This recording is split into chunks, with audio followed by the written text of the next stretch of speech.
Welcome to Bake Off. But not as you know it. This year things are getting futuristic. We've got robots, metal arms whisking, digital voices calculating, and maybe even a few sparks flying in the tent. Imagine Paul Hollywood staring down a robot. Is the robot nervous? Does Paul approve of its perfectly crimped pie crust? Who can say? This is baking on the cutting edge. Picture this, a robot trying to make bread. It adds flour and more, and more. The dough is a giant floury monster.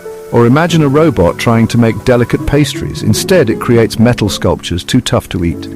Of course, robots can be precise, but baking is about feeling, intuition. Can a robot understand the perfect soggy bottom? I doubt it. Will humans and robots be friends or foes in the tent? Maybe a baker will team up with a robot to create a masterpiece. Or maybe there'll be fierce rivals battling for the coveted Star Baker title. Imagine the drama. A robot spills sugar everywhere. A human baker helps clean up the mess. Will they become friends? Will they declare war with spatulas? Stay tuned. Now let's be honest, technology doesn't always cooperate. What happens when a robot's circuits get crossed? Will it start making pizza instead of cake? Will it mistake salt for sugar? Imagine the chaos. Alarms blaring, robots spinning out of control, and poor Prue dodging flying pastry. It'll be a technical challenge like no other. But hey, at least the robots can't cry.